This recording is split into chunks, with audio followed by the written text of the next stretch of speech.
You're either going to open your heart, to people. It's better to have loved and lost than never to have loved at all. That's what makes it worth it. What'd they say? Yeah. No way. Yeah, they they paid you $1,500 not to name it. A lot of people don't realize what a fine line it is between you're okay, you have a bad week, and go, oh, crap. Through all of your years in the restaurant business, what's the honest truth about the restaurant business? From South Bend to Evansville and everywhere in between, this is Get In, the show focused on the Hoosier State and the incredible stories happening here today. I'm Nate Spengel, founder of Get Indiana, and I will be your host for today's conversation. GetIndiana.com is your one-stop shop for everything Indiana, from festival and event guides to blog posts covering hidden gems, local businesses, small towns, and more. Check it out and learn something new about the Hoosier State at GetIndiana.com, and don't forget to subscribe to our weekly newsletter right there at the top. My guest today is Tom Main, the owner of Tinker Street, a cozy 1,000 square foot restaurant on East 16th Street right here in Indianapolis. It opened back in 2015. Now, before that, he launched the local Italian pizza chain Puccini Smiling Teeth back in 1991. More recently, Tom expanded to open a new restaurant in Carmel called Freeland. It's intentionally designed to create job opportunities for adults with developmental disabilities. Today, we're going to be talking about Tom's interesting journey into the restaurant business, growing this thing, taking a leap, starting Puccini's back in 1991, then branching out again with Tinker Street in 2015, and most recently in Freeland, talking about the ups, the downs, and the gritty, hard truth about the restaurant business. I'm really excited. You're going to enjoy it. This story is going to have lots of twists, turns, and it's going to be an interesting one for the books. Tom, welcome to the show. Thank you. It's a pleasure to be with you, Nate. Okay. Wow. We've known each other for a total of 22 minutes thus far. And in 22 minutes, Tom has said some very interesting pieces about his journey in the restaurant business that I'm really, really excited to unpack. Now, a lot of people, that grow up to start restaurants and, grow chains or whatever, get their start. They're 15, maybe they get their first restaurant gig, even they're in high school, they're washing dishes, doing this, that, the other thing, and they grow up in the restaurant business. Tom, your entrance into the restaurant business is a little bit different, and it comes at a very pivotal point in your life. Talk to us. What got you into the restaurant business?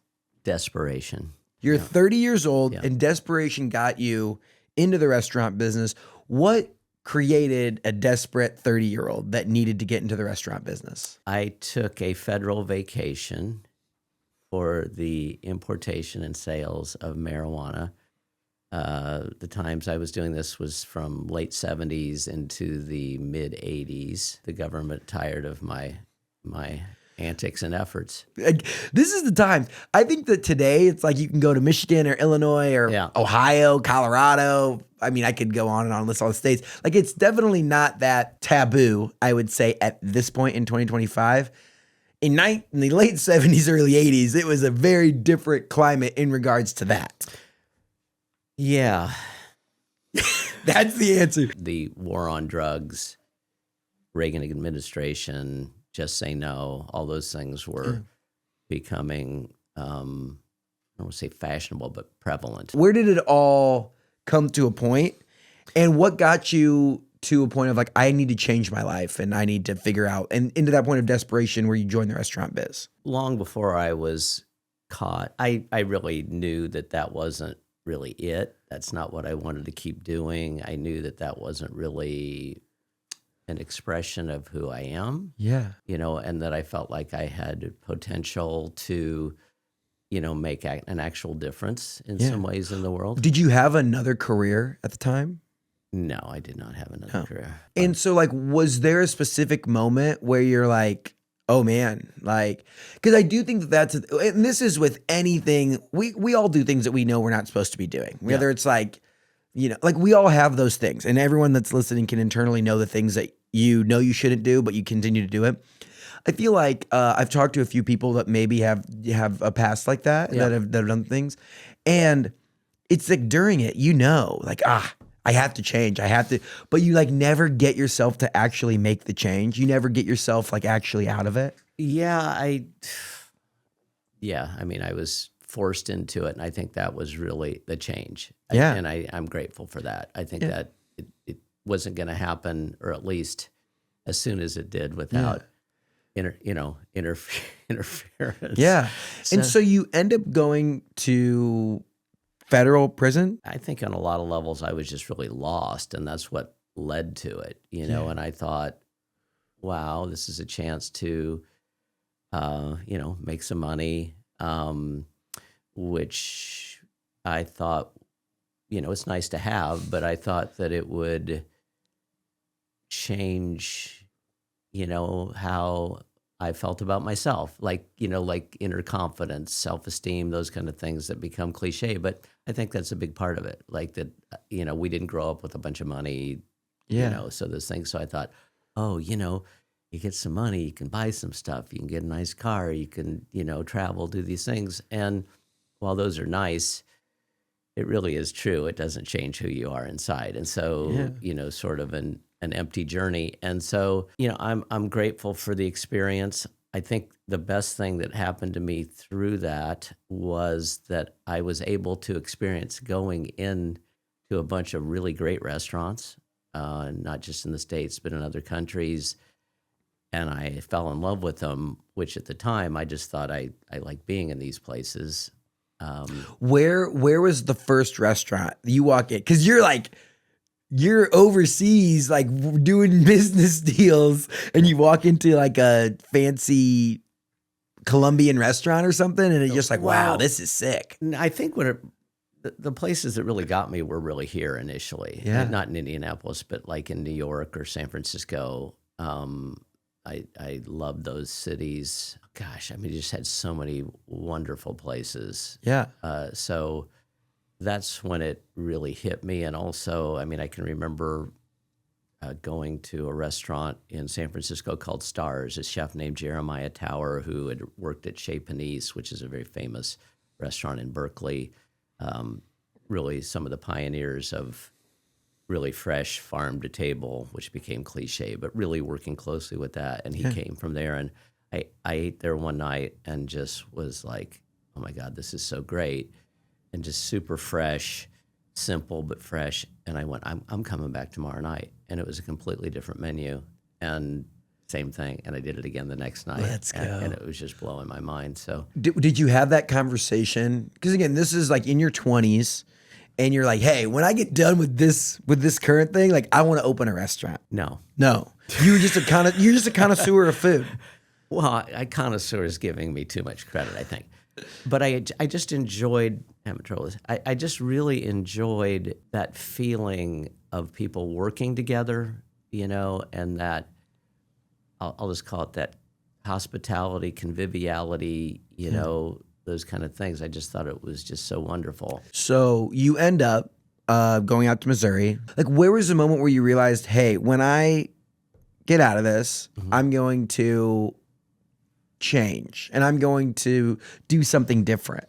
And like, take us through the thought process of that, of like waiting for something in the future, but buying your time today. Yeah, well, it gave me some time to really look inward. I'd already begun meditation, transcendental meditation, before I'd gone.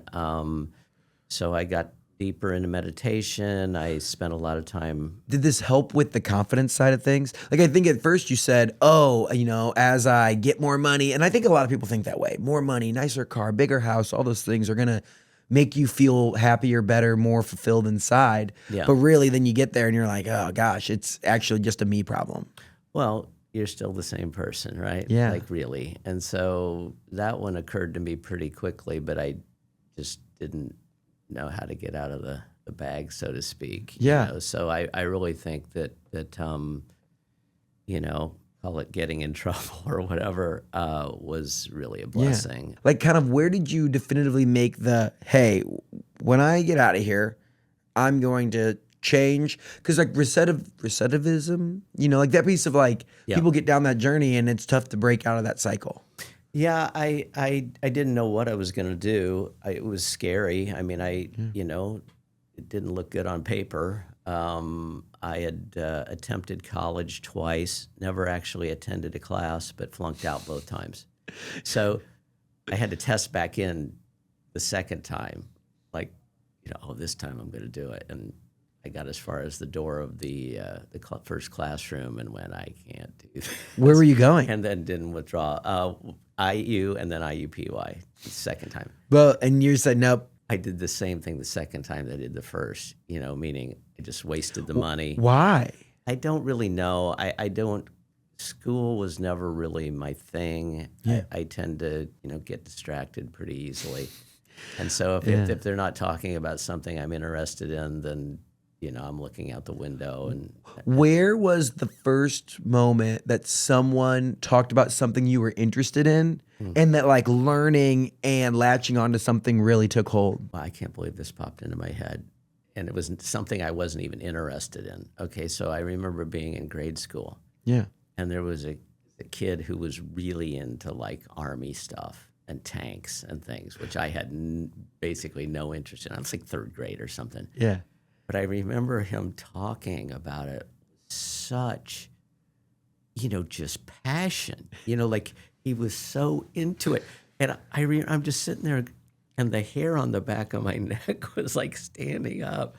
So it was like, oh, because there was things, where as little people, growing up, there's things we're sort of naturally good at. Mine was sort of math and some other things, and so, but it just sort of came to me naturally those ways, like it does for some of us. But I loved reading. I was a huge reader early. So you hear the third grader talking about his conviction about tanks. Yeah. And then so you start to realize that there is a passion out there. Like people can find the thing that they get hooked on. Yeah, like just that sort of how deep he was into it as a kid. It's like, it was just like, wow. But I loved reading all about, Lewis and Clark and, just all of our, historical figures. So you get out, you come back to Indianapolis, and you need to find a job. You're a little over 30, early 30s, and you take your first job in the restaurant business out of pure desperation. Where's the first gig at? Well, it didn't happen exactly like that. So what happened was I was going to be on parole for 5 years, okay? 6 months, my first 6 months back, we're going to be in the halfway house. During that time, a friend of mine who had an air conditioning parts business, I drove for him during that time, but I knew I wasn't going to keep doing that. But my initial partner at Tinker Street, George, I did a couple of, I want to say catering, but I served at a couple of events while I was during that 6 months.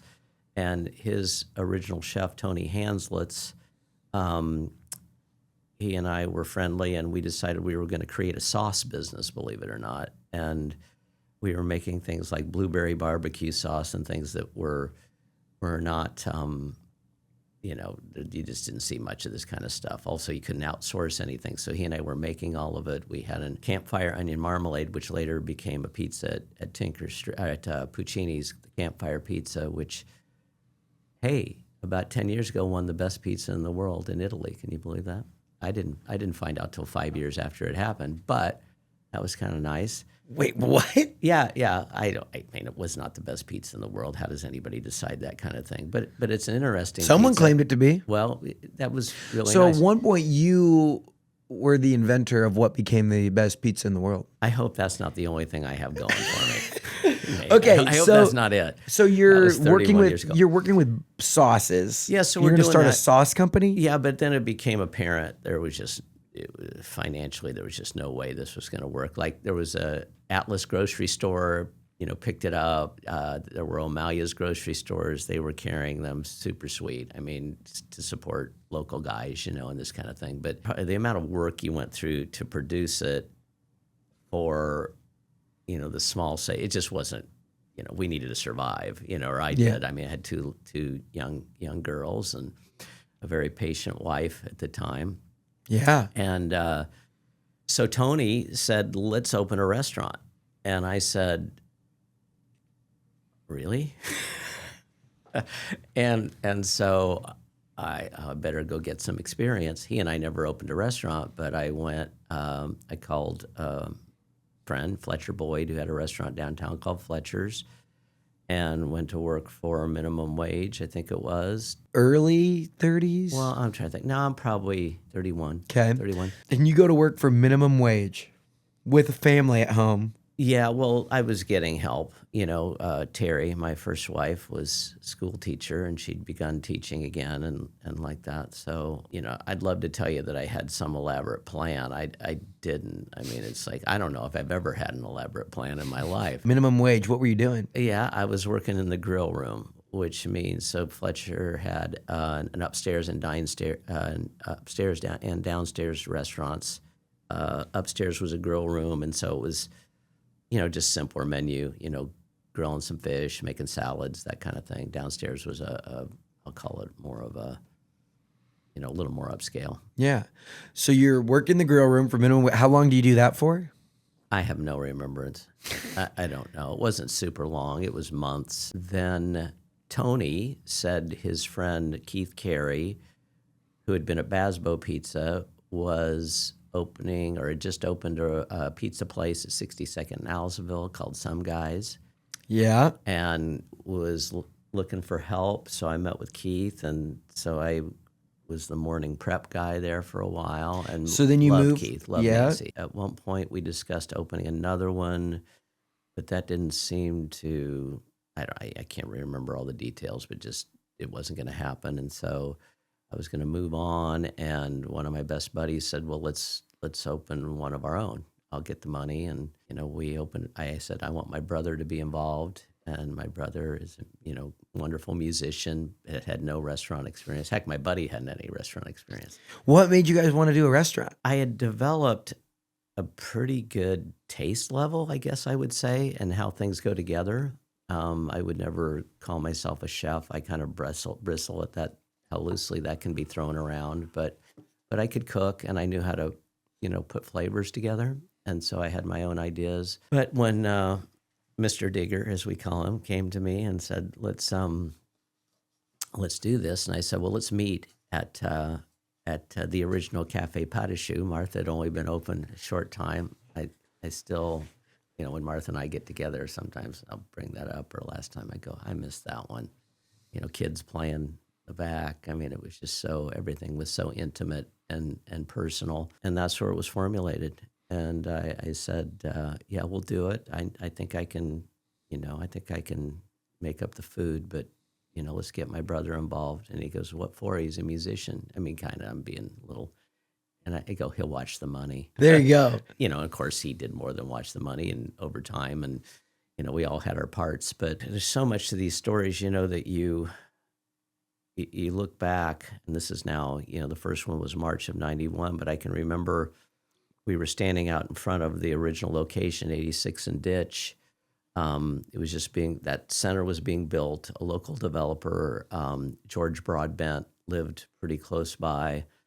I mean, we didn't have any money, standing out in the parking lot. I remember the guy who was, the real estate agent, John Byrne. And later we started working with his brother, Bob, but standing in the parking lot. And I'm telling him what we want to do. I think Digger was probably there, maybe Don too. But we didn't have any money to speak of. He goes, I like it. Give me the menu, make up a, financial plan. And, let's see what we can do. And so, he sold it to George. Thank God. Digger got us most of the money. I think we opened the whole thing for, $90,000 or something like that. The whole restaurant? But it wasn't going to be Puccini's. So it says my brother's sound man for his band. His nickname was Tooch. And so, we've got our coming soon, Tucci's coming soon. And then we get a call from a lawyer representing Rich Melman out of Chicago, who is just a huge restaurateur developer. He started Maggiano's and Corner Bakery, and just, he's partners on a restaurant with Oprah at the time and all these things. And he had a restaurant called Tucci Banucci in Chicago, and they were worried that it would be confusing. We got on the phone with the attorney.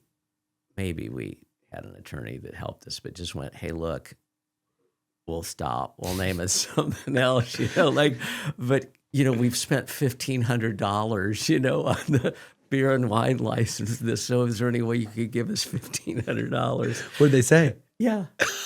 No way. Yeah, they did it. paid you $1,500 not to name it Well, just to, Tucci's. I mean, it was like, I thought, wow, they have a heart, they're not trying to kill us. Cause we weren't like, oh shit. Okay. Well, we'll just stop. What are we going to do? Fight this? With your legal department? But could we have $1,500, please? And they gave it to you? Yeah, that's my remembrance. There you go. Yeah. Okay. And then So then where did the name Puccini's come from? we had like 4 pages of possible names, and I don't know, for the people out there, you look at restaurant names and all this stuff, and where did that come from? And but when you're just looking at a piece of paper, it just isn't anything. Or if you ask, oh, Nate, what do you think of this name? Or Beth, what do you think of this name? Whoever you're at, like, and they're going to go, yeah, that's nice, or like this. Well, it's when it's actually open that it comes alive, right? Yeah. This thing. But we were just so tired of it. And I think Digger had wanted, he liked the idea of Puccini's, and Don and I thought it was a little highbrow, Oh. Yeah, like, well, amazing composer, La Boheme, Madame Butterfly, all these things that he wrote, but we wanted to lighten it up. So I think Don and I had been drinking quite a bit, and we added smiling teeth to it. That sounds kind of silly, but like your whole mouth and teeth would be happy with what you're eating, and that's it, man. And so you opened the first one for $90,000 at 86th and Ditch? Yeah, and like the art, the decor's super simple, but our friend Chris Pyle was a drummer with Don and is a super accomplished musician and artist, but at the time, we didn't really know how accomplished he was as an artist. He did all the artwork originally there on the walls that are fun, and then did that for the first 4 or 5 restaurants, I think, all originals, and then later we started copying them. Yeah. What was the vibe of the first one? Like, what vibe were you going for? I was going for the survival vibe. That's fair. But we had. I just wanted it to be a really honest, like the food was real. To do the best quality food we could and meet a price point. We were so lucky, and this is what people, you can get so much credit for being smarter than you are, and you can also get, discredited Yeah. you can get credit for how stupid you are too. So we had originally wanted to open at 86th and Township, and thank God they didn't want us. It was more of a national or regional shopping center. But we went in there. North Willow Farms was right behind it. They were so supportive. Huge Jewish clientele that supported us. Thank you so much. I mean, it's just like, how quick did you know that this was going to work? the first day. Really? Yeah. Like tons of people coming in? Yeah.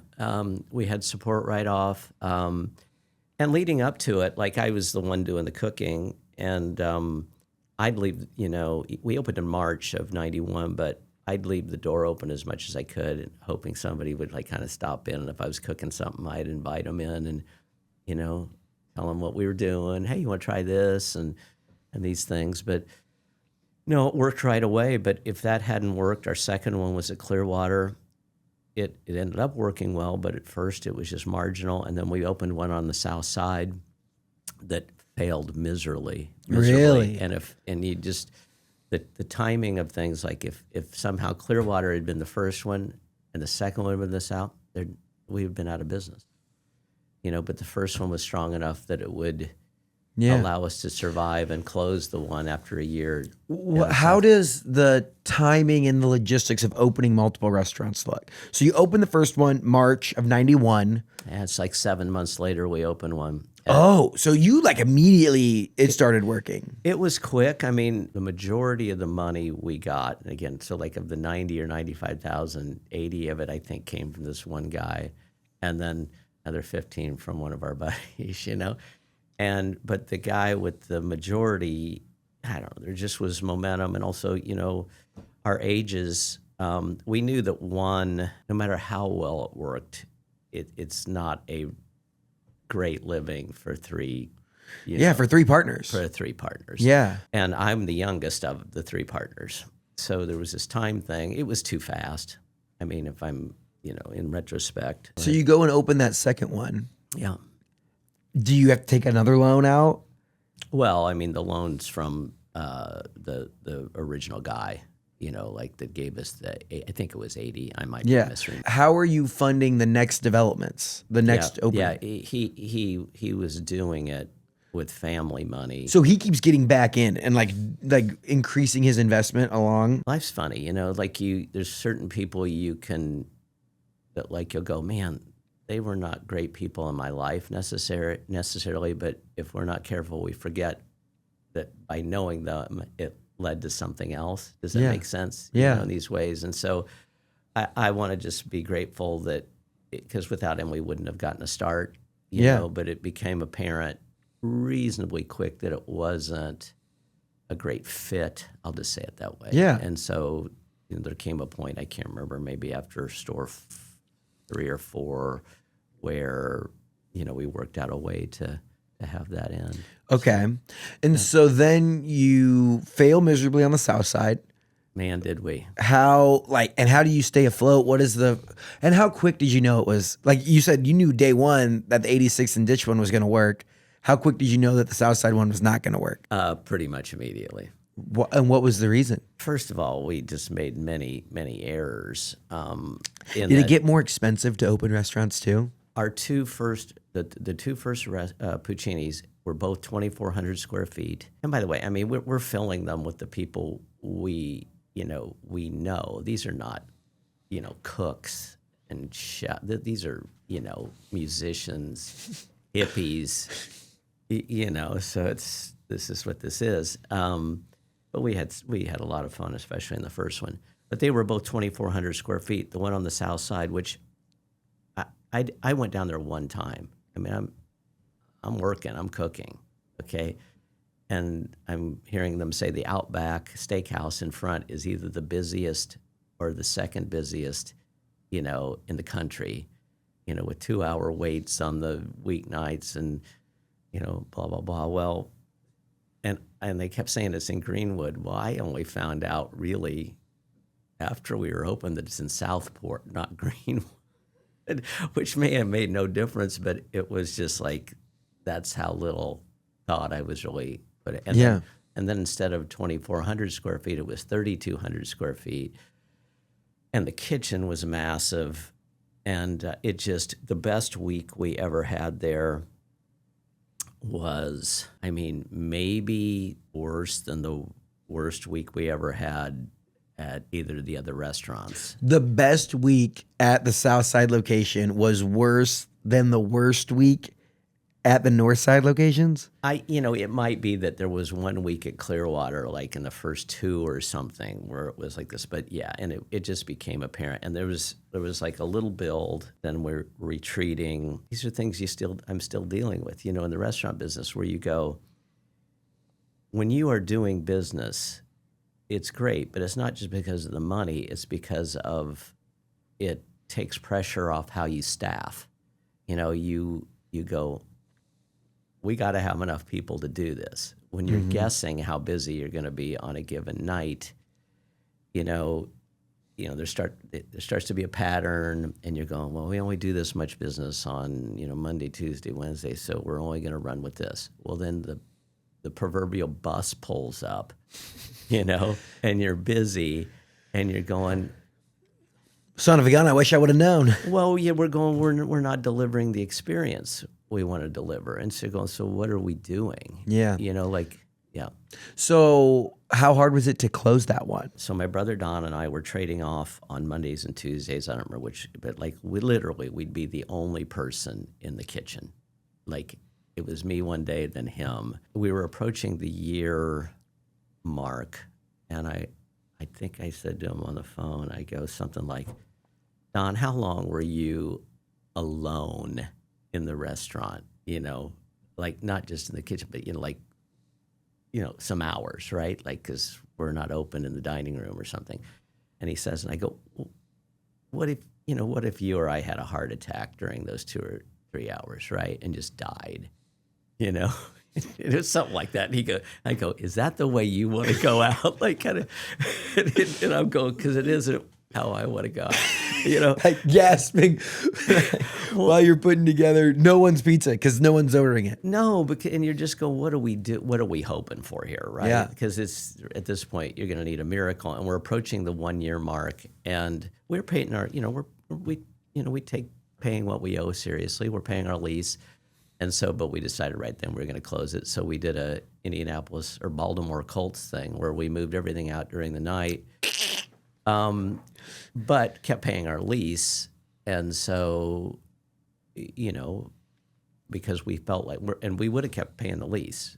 So we'd lose less money just paying the lease. And, we're also driving from the north side, 30, 40 minutes. And you have both ways to just think about how it's not working, So, That's fun. So anyway, so we did that. And then the landlord was really great with this.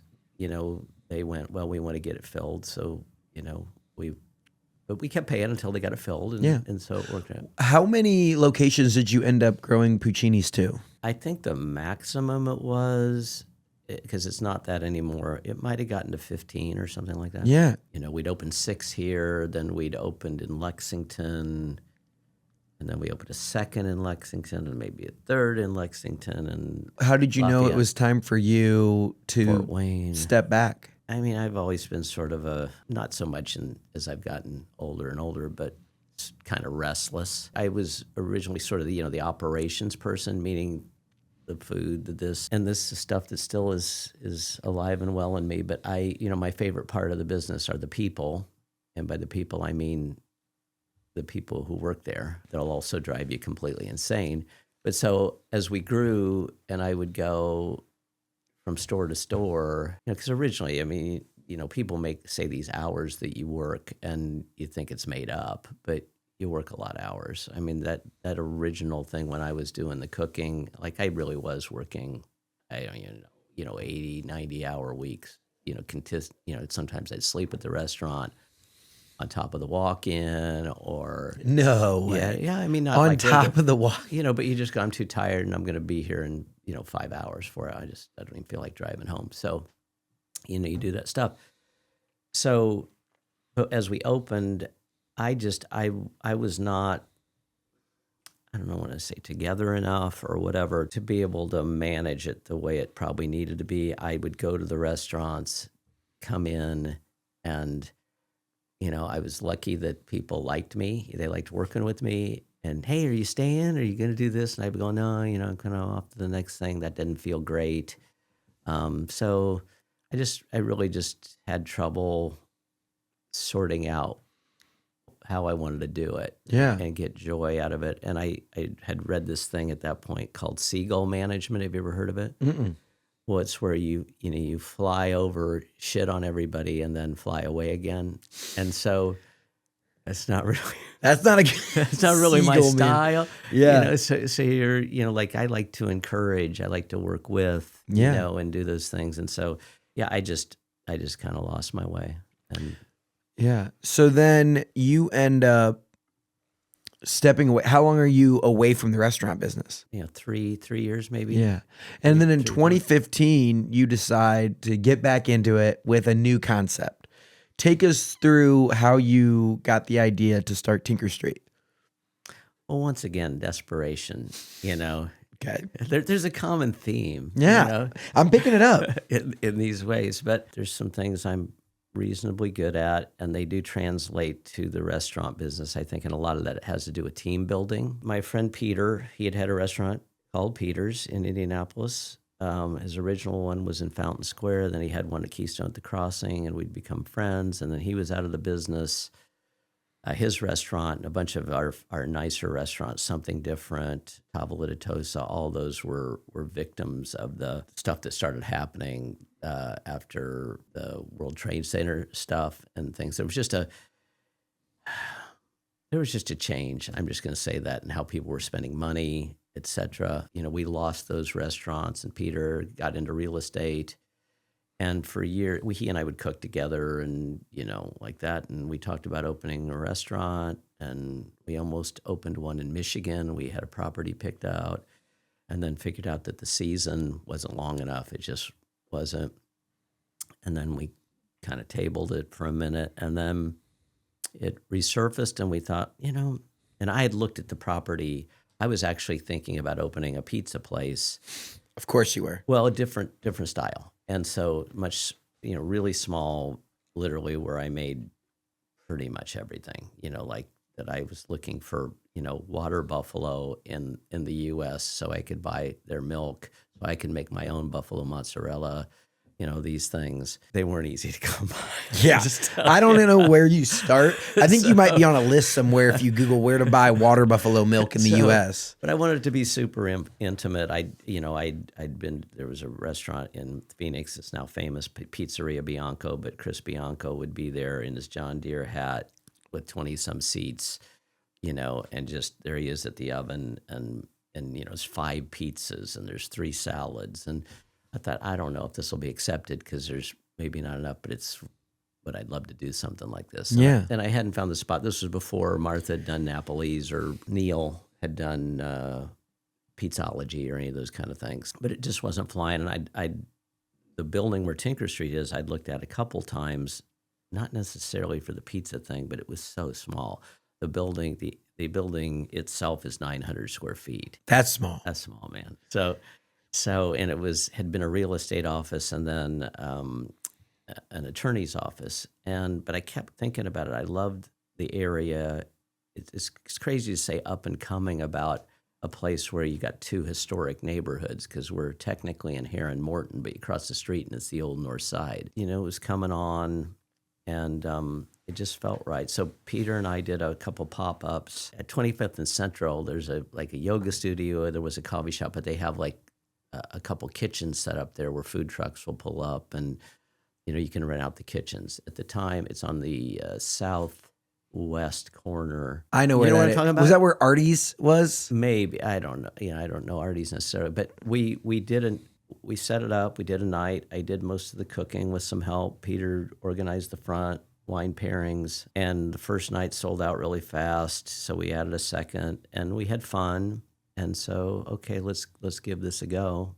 Pulled the trigger on the building for Tinker Street and began. That was in May of 2014. What was the concept? It was not pizza. It was something, it's different than pizza. We basically opened, so both Peter and I had been divorced 3 times, kids grown, and, neither one of us at that time were particularly well-heeled.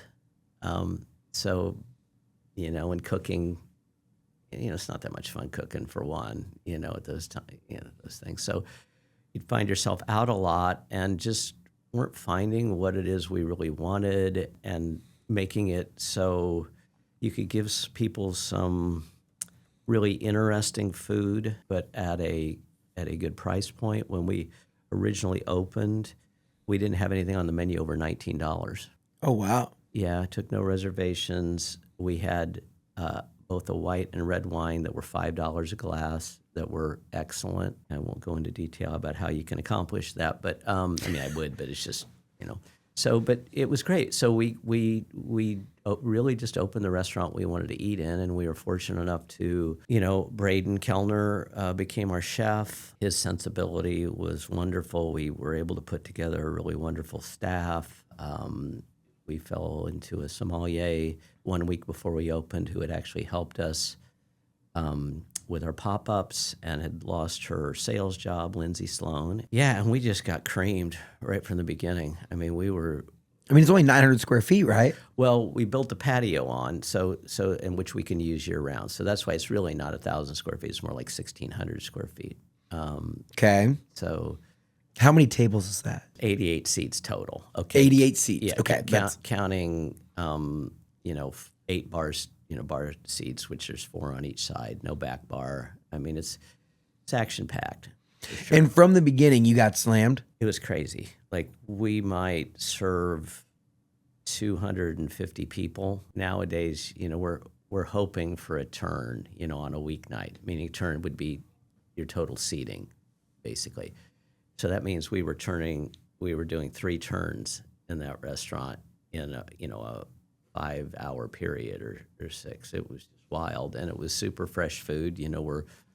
I say we loosely, but Braden and his team were boning fish and, cutting down meat. And I mean, everything was super fresh. We deal with tons of farmers. We took that very seriously, still do. It was like magic almost. I mean, just how crazy and how busy it was. What were you doing like within the restaurant? It's putting out a lot of fires, I can tell you Yeah. so much. But I was actually on expo a lot of the time. You know what the expo position Once it gets, is that getting it to people?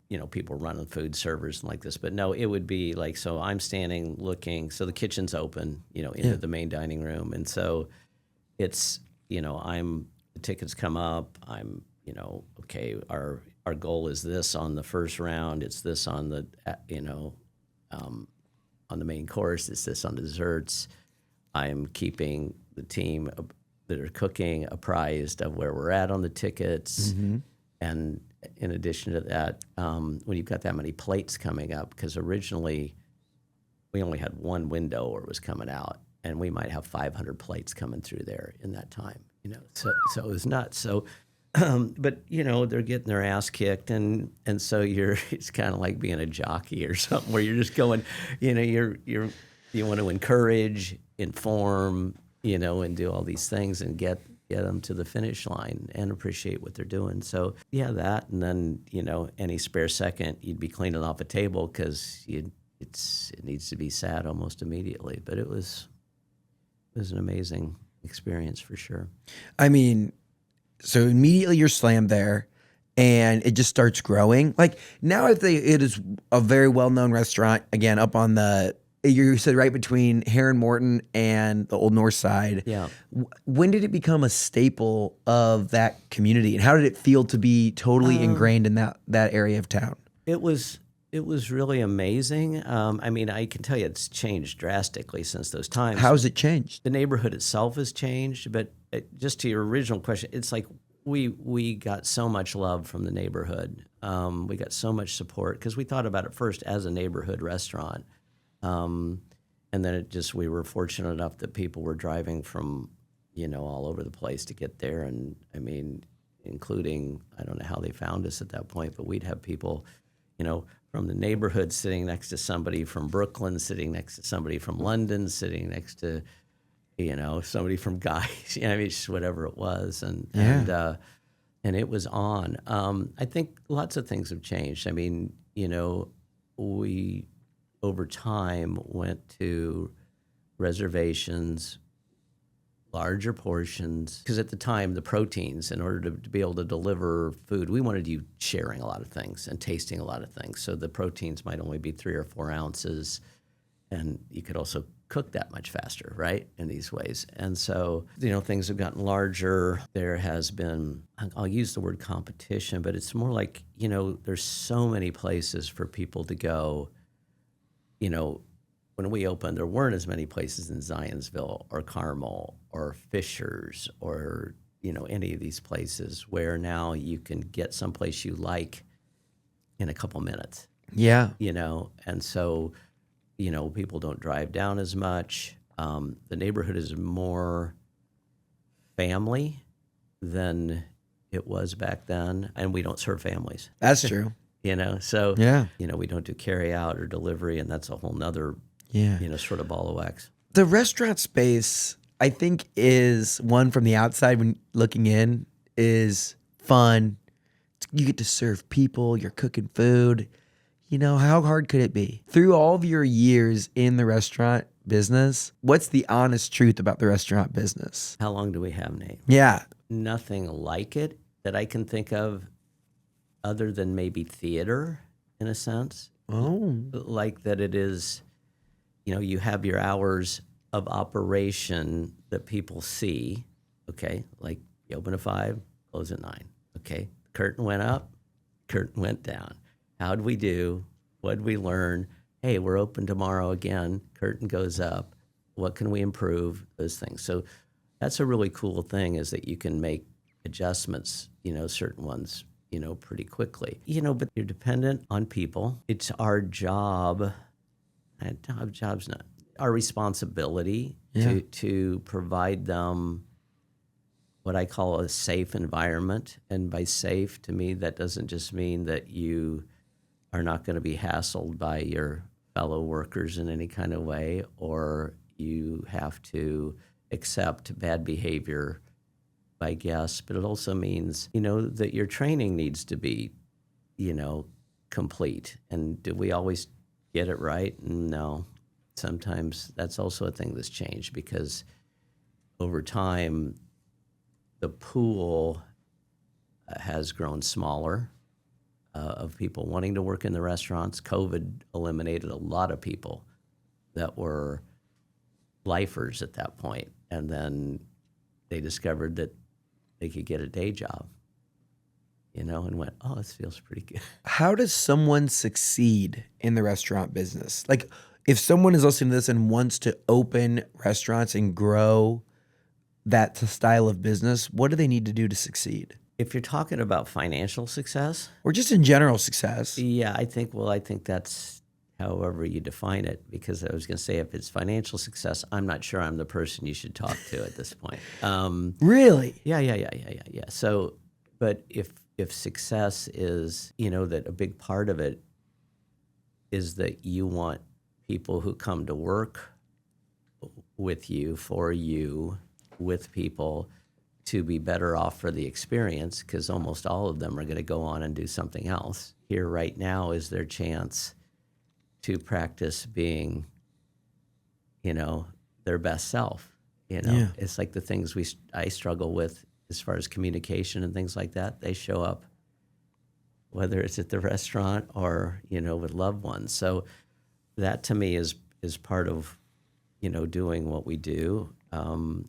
We do a family meal every day, 4:10, both restaurants, before we have our meetings, because at different times we've had people who actually, they need food. They don't have enough food. So, we've had kids like that. And so having that meal they can count on, and also to come together before, opening, that's an important thing to me, before we have our pre-shift meetings. Yeah. But I don't know, it's like there's Jenna put together some notes in there, and they're true. I mean, it's like I chose not to take any money out of the restaurants, Tinker, after we were open for COVID, because I didn't want to lose people because I was taking money. So, but it doesn't mean it's profitable. I think a lot of people don't realize what a fine line it is between you're okay and you have a bad week and go, oh, crap. If we have another bad week, you've got decisions to make. We need to put money in here. Well, where does the money come from? And if you borrow the money, then you got to pay that back. Okay. And so as you're paying it back, that's a drain on the restaurant, right? So you just get into these things. So I think it's different for everybody. I think, and if this is too much honesty, then No. when we reopened after COVID, I was burnt out before COVID, but I think I've got a different relationship with now. I think these restaurants and independent restaurants, I think they're important. I think that, I know there's a lot of people who love Tinker Street, and I think there's a lot of people who love Freeland's already, and that's important to me. But it's also it's the team. Honestly, Yeah. that's what drives me. Well, it's really. interesting to go from, you're like, I was burnt out, and then now you've opened another restaurant in Carmel. So how do you get into that? That was madness, Nate. That was madness. So I had said that, and for years I would get, be approached, but I didn't talk to anybody about opening other restaurants in different spots, Fisher's, this and that. And we'd only been reopened after COVID for a couple months, and I get a forwarded email from my beautiful friend Tara, who helped me reopen Tinker and worked for me for years, but I knew she didn't want to keep doing it. And it was something about this project, but she wrote to me, how do I tell them politely, no effing way, like kind of thing, because she knew she's good. I know you'll never do this. And I said, for some reason, I want to hear this pitch. Just one time, I want to hear what they have to say, because I hear about they're going to throw money at you, they're going to do these things. So I said, I responded to the gal, And I said, if you want to come to Tinker and meet me at 5 o'clock on this day, then, well, listen, but I want you to know there's less than a 1% chance that I will ever open another restaurant. Less than 1%. Less than 1%. I mean, you say never and then you're a fool, but it's just less. I want her to know the odds were not with her. And so she gets there. And then, so she told me about that it was an actual community and that Old Town, who was a developer, this was a different kind of project for them. There was going to be a garden associated with it that their foundation would own, and that there was housing set aside. I think it was 42 units for adults with developmental disabilities. And so my initial reaction to that was, I just went, oh, shit, Tinker Street is totally worthwhile. Okay, but it felt like there was more, then there was more. And I have a dear friend, my friend Chuck Dietzen, children's rehab doc at Riley for years, and head of medical for Easter Seals and Timmy Global Health and all these things that he started. But, I've done a fair amount of stuff with him and people with disabilities and been exposed. And we'd always talked about, gosh, wouldn't it be great to do something? And so this seemed like an opportunity. I just didn't know how long it was going to take. It took 3 years and 8 months to get it open. Holy. Yeah. What were the big delays? There was all kinds of challenges with the design. There was challenges with the budget. And then there were challenges with the actual build out. Challenges, huh? Yeah. So how does it feel to have it open, though? I'm really happy. I really love the team. I'm happy to have Braden Kellner cooking with us again. I love his sensibility around food. My daughter's working up there. Yeah, we just have a really, really great team, I think. A lot of really good people, which is where it starts. You spent a lot of time in the restaurant business. Is there a lesson that working in the restaurant business has taught you? 30 years, just one overarching grand message for people that may be looking to get into the industry, to grow in the industry, people that want to continue to pour into the hospitality industry? I think it just depends on what your motivation is. I think that if your motivation is that you've always wanted to open a bar or a restaurant, look real hard about what goes into it. I can really only speak for myself, and I'm really more of a natural introvert than I am extrovert, but I'm rooting for people, you know? So that's really what drives me. I don't know, I can't speak to somebody else, right? Yeah. There's that old thing you've probably heard a million times, this isn't personal, this is just business. I just have always struggled with that one. To me, it's pretty much all personal. And so, the people, when you have conversations with them that can be constructive or, Are there lessons you've had to learn the hard way from people? Like when it is personal and not business, like working with staff, working with customers. Nate, they'll break your heart, buddy. Yeah. But that's okay. I mean, it's okay. I don't mean it's, you're going, that's part of it. If you're, but that's why I say that the business is, it's like, it's life, it's you going, you're either going to open your heart, to people, and be invested in their. What do they say? It's better to have loved and lost than never to have loved at all. I think it's right. But every time I've told myself over 30 some years that, don't get so involved. Don't do this thing. Good luck. If you're wired that way, you are. And so, but that's what makes it worth it, What does the future for you look like between Tinker Street and Freeland's? I'm 68 years old. Some days I'm more tired than others. Brief story. So I was talking to Justin Moffat, who's one of the two principals of Old Town. It's the developer up there, and they've been great. I consider them my partner, in the Freeland's venture.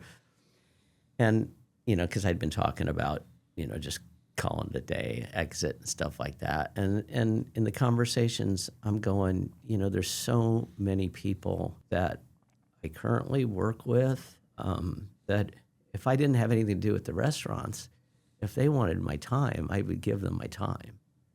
And so I went, well, if I'm that invested in these people, then I might as well just stay. Might as well keep going. Like in those ways. So, and it's just finding it, because I think what happens with age to a degree is that, at least for me, is you're beaten over the head with time management stuff, right? In these ways, but it's really becomes more and more energy management. Making sure you have the energy for the things that matter to you, not just your work, but my grandkids, my kids, my significant other, those kind of things. So when people look back at your career in the hospitality industry, what do you hope they think about, remember? How do you hope they feel? Felt that I gave a shit, for real, hopefully that's it. I mean, you can't really, I heard a long time ago, you can't really control your reputation. You can only control your character, so to speak, right? So I'm still working on my character, Nate. Amen. Yeah. Well, we've come to the final portion of the show where we talk all things Indiana. Tom, it has been a pleasure getting Nate. to learn about your journey. Roller coaster. Yeah. And we ain't done yet, baby. Let's go. That's right. Yeah. Okay. This question is brought to you by our friends at JC Hart. They're a leader in creating enjoyable living experiences at apartment communities all across Indiana and beyond. Check them out at homeisjchart.com. My question for you, Tom, why do you call Indiana home? Because the people I love are here. Okay, we have some fun rapid fire questions for you. Out of all of the dishes from all the restaurants that you ever, what is the dish at what restaurant that you are the most proud of? Thousands of these dishes, and it's He like, goes to the blueberry barbecue sauce from the failed sauce company. okay, you know what? Now you've done it. So it's really true. I've been surprised by both, Braden with the blueberry barbecue sauce. Okay, like throwing it in, occasionally to something. Like it might even be just like it might be not at the restaurant, but we're doing a charity thing or something like this. And Tyler Short, our executive chef at Tinker Street, has done the same thing. And so, thank you for that lead in, because I'll say that's A nod to the beginning. It's totally heartwarming, in those ways, Oh, I love it. What's been the most memorable day? Like, if you thought about a day that you look back on, like, this is that's showbiz, what's been the most memorable day? I had to close the restaurant for the 2 weeks back in 2018, because we had when Peter and I needed to part ways, and there'd been problems that I think it was the number one story in the IBJ of the year, which we need some more things to write and think about, is what I'm thinking. I mean, let's talk about that. Yeah. So 2018, Yeah. you end up having to shut the restaurant down for 2 weeks. Yeah. I mean, there was like a staff movement take us to the scene of what happened, and this ended up being the number one story in the IBJ. There's so much that goes with it, and I'll try to condense it. But first, again, I want to say about my friend Peter, is still my friend. It's like that I learned a bunch from Peter, and I love him. Okay, and he's my friend, and I just went out and visited him in Napa. But Right, it's not business, it's personal. It's personal, brother. It is personal, And so now I'm not saying there weren't things happening that I didn't dig, and that led to this, because it wasn't like, something happened. Yeah, it's never like one thing, right? It was over time. And there'd been, I'd been doing a lot of cleanup, trying to keep things together. And that was tiring. But I think it was so crazy because the staff just wanted to be heard. Okay, they weren't trying to shut down the restaurant. That wasn't their intent. I think they were really just almost shocked when it ended up going the way it went, and it took on like a life of its own in social media and the newspapers. And so, but it was clear that we needed to get it where either my choice at that point was either to buy Peter out and continue, or just shut it down. Probably from a financial standpoint, I should have shut it down. But at the same time, as a staff, we got to know each other on a whole different level, got really close. But all the stuff with the press was rough. I mean, getting calls constantly and, we're going to write this if, you don't give us more. And I'm going, people's lives are affected by this. It's like I'm trying to work things out. Can you just give this a minute? And I didn't read any of the stuff, but you don't have to watch all the news now to find out stuff's going on. That's true. So friends would be saying this, but I didn't like the way it just, I wasn't comfortable. I was portrayed to be, I'm not going to speak to the other side of it, but just I don't know. They were trying to make me look like a combination between Gandhi and I don't know, just. And I'm going, hey, I'm just a guy trying to work things out here. Just a guy in the restaurant biz. Yeah, trying to get this straight. So what did you learn coming out of that? I think all of that stuff came from them actually caring, like that they actually, they loved the place, and they loved working together. And I don't know, it just comes down to the people again, Nate. Just comes down to the people. It does. You're looking at your little faces there crying and, all kinds of things. And it's like, okay, so where are we going? Yeah. Where are we going? I remember one of the, we were having this meeting after and, there's a orange awning that's on the front of Tinker Street, but it wasn't there. It was being delivered. It came the day after this blow up. Okay. It's being delivered. And I'm sitting there with a group, of the key people at Tinker. They're there, and they're like going, what's going to happen? Like, what are we going to do now? I didn't know. We just wanted the night off, kind of, and then to make sure we made some changes, Yeah. and then the awning's arriving, and they go, well, what are you going to do? And I go, I'm going to tell them to put it up, and I'm going to order, and I'm going to open some champagne, and we're going to, just going to be together here, and then we'll figure it out. And you figured it out. Well, we kept going. I do want to say what gives me a lot of joy, because I have to mention is I started a coffee company. We brought you some. We're gonna, what's the coffee company? things. Well, I'm calling it Planet Lovetron. That's what I'm calling it. Yeah. It was either that or Thomas Day. So. Thomas. So there's a few of the people. That's actually. I know. I'm torn. There's a few people that work for me because one day I nodded. I bowed to them and said Namaste, and they said, "No, Thomas Day." Thomas Day. And I said, "That's fun." That was super sweet. Yeah. But so no, I got an experience of. So you're getting back. You're taking on more.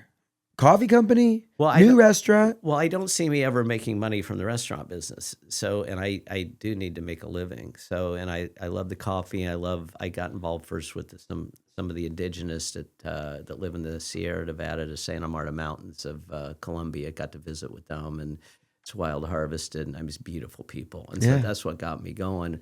And but there's other, there's coffee, there's cacao, there's all kinds of stuff in other countries too, where I've been lucky enough to get to know small growers and like that. So hopefully we can do some good with that too. Because I mean, really, when you I think, I don't know if you're going to ask me about a hidden gem or somebody. Oh, we are. Yeah, okay. Absolutely. Okay, good. So I shut the hell up. Yep. We have 3 questions that we ask every guest who comes on the show. Yeah. The first one, what's something the world needs to know about Indiana? Have you heard of the Indianapolis Prize?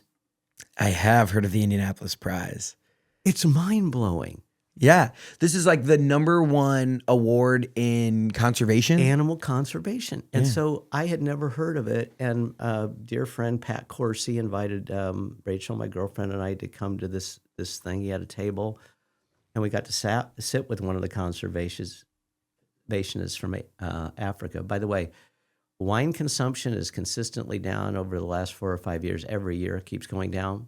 This gal from Africa, she's doing her best to consume as much as she can, which she's in the respect. Which she's in the U.S. I appreciate it. Hey, come on now. But so no, it was incredible, and so I feel like I'm name dropping stuff. But I have another friend who had a marketing company for years. Well done. Well, he wrote a lot of the stuff for the Indianapolis Prize. I just found this out, and he goes, Tom, I've been doing this for years. Anytime I ask somebody about the Indianapolis Prize, they've never heard of it. I had Dr. Rob Schumacher on to talk about, he's the CEO of the Indianapolis Zoo, and he talks about it in the full episode, and it's crazy. Here's your next chance to share something that more people need to know about, something that should be getting more attention that maybe isn't. What is a hidden gem in Indiana? I think we have lots of little parks, to be enjoyed on a regular basis. Yeah. Whether it's Broad Ripple Park, Eagle Creek Park, Cool Creek Park, Fort Bend, Garfield Park, and I love them. So I lived on Broad Ripple Park for a long time. Every day I was in it for a certain amount of time. Holiday Park, they're all over the place. I think we take them for granted in that way. And then, we obviously have great state parks, but I have spent so much time, and at any given moment, there's nobody in them, and the nature's all yours. And in another moment, get out there, enjoy those parks. Get out there and enjoy the parks. parks. Have a picnic. Play baseball, play whatever it is. Now we're talking. Lay in the grass. All right. This is your final question. Yes. This is where we source new guest ideas or learn about other Hoosiers that are doing inspiring things. Who's a Hoosier we need to keep on our radar? Someone who's doing big things. Depending on how you define big things, this to me is a big thing because I do some things in the community as far as feeding people and those kind of things. That's really important to me. And so there is a young woman that works for me at Tinker Street. Her name is Sierra Knuckles. And so she, of her own volition, and she did start her own 501c3, but has 86 food boxes, community food boxes that she has built and, has us put, like we have one right outside of Tinker. And so people fill those with food for people who, need a place to get something to eat. So Sierra is, to me, a hidden gem. What's it called? It should be like under Community Food Box Project. Community Food Box Project. It's Sierra, and then it's Nuckols is Sierra's name. But she's just quite a lovely human, and quietly up to good things. That's amazing. Yeah. That's so cool. 86 of these boxes. 86, and there's more, but she and I meet, are starting to meet regularly and see what else we can do in the community. But her heart, is big. Yeah. Big. Tom. Yeah. It has been a pleasure to learn about your journey through the restaurant business. Yeah. It is evident. It is so evident that it is a personal, not business, when it comes to Tom Main. Yeah. I think that learning your journey from Puccini's, right, hitting home runs on the first two, and having to lick a few wounds on the third one, then continue to grow. I think that there's a lot of perseverance. I think it's hard. I think the restaurant business is hard.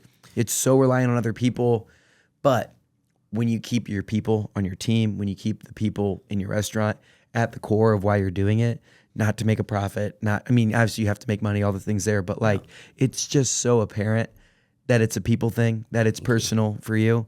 It's been awesome to sit here and learn a little bit about your journey. It's incredible. My pleasure. We are lucky. The state of Indiana, the city of Indianapolis is lucky to have people that are inspiring and that care about hospitality in the way that you do. I'm excited. I have not tried Freeland's yet. I'm excited to go up there and check it out. Best times to go, obviously all the time, but when is the vibe immaculate to go to both restaurants? Well, the weekends are busy, and that's great, but I think I'm going to make the plea not just for, the restaurants I have, but for restaurants everywhere. Yeah. We need you on those weeknights. I have smaller restaurants, right? I seat less people at Freeland's than I do at Tinker Street, 76. And so we need your support. I guess that's what it is. We all do, not just, me, but the restaurant industry. And I think also something that's sort of just if I may leave on this note, is that the whole delivery thing has really, really changed the restaurant industry. I do not have restaurants that deliver. I don't think our food translates that way, but it's really, really changed things, squeezed margins, more people stay home, which I get. I like staying home. But it can be a really fine line between, your places that you like staying in business and not. Yeah. So it's you may not think that date night once a month at your local spot makes an impact, but it does. Yeah, and the cancellations, when you have small restaurants and you go, I mean, we might have 20 cancellations in a night, where you're going that you can't make up, and you're going, and everybody wants to eat in this 2.5 hour period. So you lose it, and you're just. Oh man, I'm like a what do they call that? I'm an early bird special demon, and then I'm a late night special. Like if you're on Open Table or whatever, that's where you can snag the good reservations. You're totally right. You're like totally nothing like right, a 9 p.m. dinner, baby. Let's go. But I mean, the amount of people that eat now after 8:30 is so slim. It is really remarkable, at least in my experience. They just want to be home. You're very good about saying, at least in my experience. Yeah. You're not speaking for everyone. You're just speaking for Tom. Yeah. Well, hey, I've appreciated having you in here. It was great to learn more about you. Thanks so much. I'll be sure to go check out. So 16th Street, that's where Tinker Street is. Yeah. Near 16th in New Jersey. 16th in New Jersey. Yeah. And then up at that, it's like where the new Indie Coffee Roasters is, that whole little development exactly there. I don't know what the streets are. North End is what it's called, the community, and it's on Smoky Row. There we go. Smoky All right. Row. Smoky Row.